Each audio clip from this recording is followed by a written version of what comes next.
কি হচ্ছে রে ভাই লর্ডসে?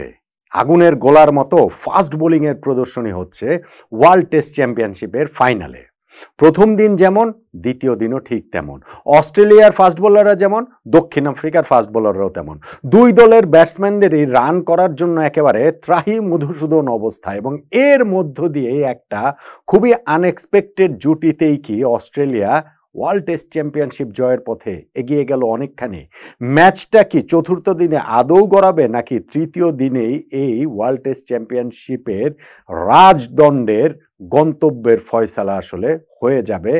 দ্বিতীয় ইনিংসে অস্ট্রেলিয়ার এখনো 2 উইকেট হাতে রয়েছে, এবং 218 রানের লিডটা যে তারা পেয়েছে সেই লিডটাকে তারা কতটুকু বড় করতে পারে, এবং ফাইনালি সেইটাই কি আসলে জয়ের জন্য যথেষ্ট হবে কিনা। সাউথ আফ্রিকাকে এখনই যদি এই রান তাড়া করে জিততে হয়, তাতেই লর্ডসে চতুর্থ হাইয়েস্ট রান তাড়া করা চতুর্থ ইনিংসের ক্ষেত্রে সেইটা তাদের করতে হবে। ফলে চ্যালেঞ্জটা সাউথ আফ্রিকার জন্য অনেক অনেক বেশি নিঃসন্দেহে। এবং এই জায়গাটাতে আসলে ম্যাচটা কিভাবে চলে গেল, অস্ট্রেলিয়া কিভাবে সাউথ আফ্রিকার কাছ থেকে ম্যাচটা ছিনিয়ে নিয়ে গেল, সেটাই কি দ্বিতীয় দিনের মোমেন্ট অফ দ্য ডে কিনা।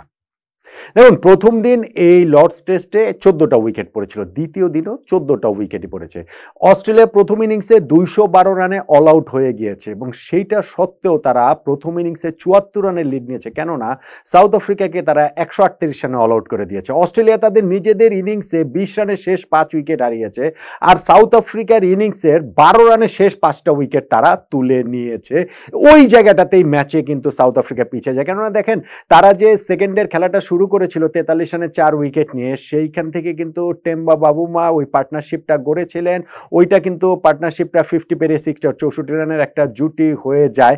বাবুমা অবশ্যই এর মাঝখানে একবার বেঁচে গিয়েছেন, 17 রানের সময় মনে হচ্ছিল যে তিনি আসলে আউটে হয়ে গিয়েছেন। নিজে ডিআরএসটা মানে রিভিউ নিতে খুব মনে হচ্ছিল রিলাক্টেন্টলি নিলেন, কিন্তু দেখা গেল যে বলটা ইনসাইড এজ হয়েছিল, ফলে ওইখানটাতে তিনি এলবিডব্লিউ হননি। তারপরে তিনি 36 রান করেছেন। ওই পার্টনারশিপটা যখন ব্রেক হলো, তারপরের পার্টনারশিপটাও কিছু দূর গিয়েছিল, কিন্তু শেষ পর্যন্ত ওই পার্টনারশিপ ব্রেকের সাথে সাথে বললাম যে 12 রানে 5 উইকেট, শেষ 5 উইকেট সাউথ আফ্রিকার পড়ে যায়, এবং সেই জায়গাটাতে আগুনের গোলা ছুড়েছেন একের পর এক Mitchell Starc, Pat Cummins, Mitchell Starc তো না, প্যাট কামিন্স, সফরকারী দলের ক্যাপ্টেন, যিনি ইনিংসে 6 উইকেট পেয়েছেন।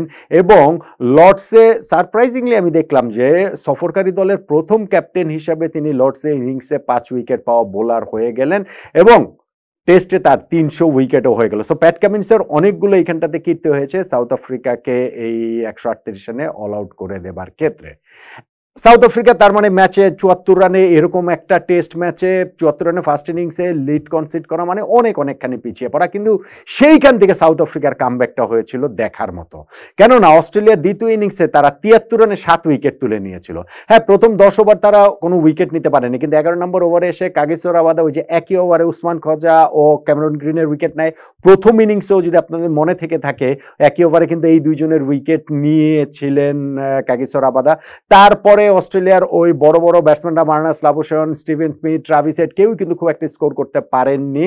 সাউথ আফ্রিকার এই মার্কো ইয়ানসন, রাবাদা, এনগেডি তাদের বোলিং তোপের সামনে 73 রানে তারা 7 উইকেট হারিয়ে ফেলে, এবং সেই জায়গাটায় এরপরেই তারা একটা পার্টনারশিপ গড়ে তুলল 61 রানের, অ্যালেক্স ক্যারি এবং মিচেল স্টার্কের। এবং এই পার্টনারশিপটা খুবই গুরুত্বপূর্ণ, যেটা ছিল 73 রানে 7 উইকেট, সেইখানে দিনের খেলা তারা শেষ করেছে 144 8 উইকেটে।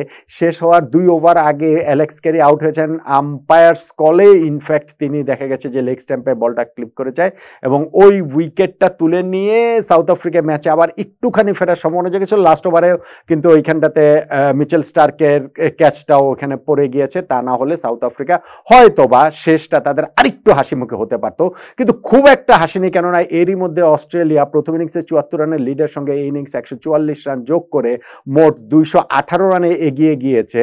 সো সাউথ আফ্রিকার জন্য চতুর্থ ইনিংসে এই রান তারা করে যে তারা খুব কঠিন হবে। তাদের এখনো হাতে 2টা উইকেট রয়েছে, ফলে লর্ডসের থার্ড ডেতে যত আর্লি সেই 2টা উইকেট সাউথ আফ্রিকা তুলে নিক না কেন, ওই রান তারা করে জেতাটা তাদের জন্য আসলে ভীষণ চ্যালেঞ্জিং হবে। খেলাটা কি আসলে আদৌ চতুর্থ দিনে যাবে কিনা, সেটাও আসলে একটা চ্যালেঞ্জের মুখে পড়ে যাবে। যদিও থার্ড ডেতে তুলনামূলকভাবে ব্যাটিংটা একটুখানি সহজ হওয়ার কথা, যদি সূর্য ওঠে, যদি না ওই রকম আকাশ মুখ গোমরা করে থাকে। যাই হোক, যদি ওইরকম পরিস্থিতি, ব্যাটিং বান্ধব পরিস্থিতি একটু হয়, তাহলে সাউথ আফ্রিকা চ্যালেঞ্জটা নিলেও নিতে পারে। কিন্তু অস্ট্রেলিয়ার ভাই এই বোলিং লাইন আপ, এই Pat Cummins, Josh Hazlewood, Mitchell Starc, Nathan ল্যান্ডো রয়েছেন, সো তাদের বিপক্ষে স্পেশালি এই 3 পেস বোলার, দানবীয় 3 পেস বোলারের বিপক্ষে, ফাস্ট বোলারের বিপক্ষে এই রান তাড়া করে সাউথ আফ্রিকার পক্ষে জেতাটা কিন্তু আসলে হিমালয় জয় করার মতো ভীষণ ভীষণ ভীষণ কঠিন।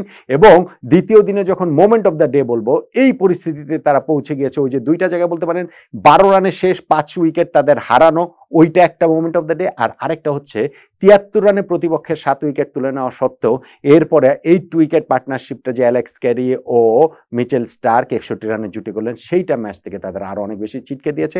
মোমেন্ট অফ দ্য ডে হিসেবে আমি অ্যালেক্স ক্যারি ও মিচেল স্টার্কের ওই 61 রানের জুটিটাকেই দেখছি, যেটা অস্ট্রেলিয়াকে ম্যাচ জয়ের পথে আমি তো বলবো অন্তত পক্ষে 60-70% এগিয়ে নিয়ে গিয়েছে। কতটা একমত হবেন আপনি? এইটা কি মোমেন্ট অফ দ্য ডে নাকি?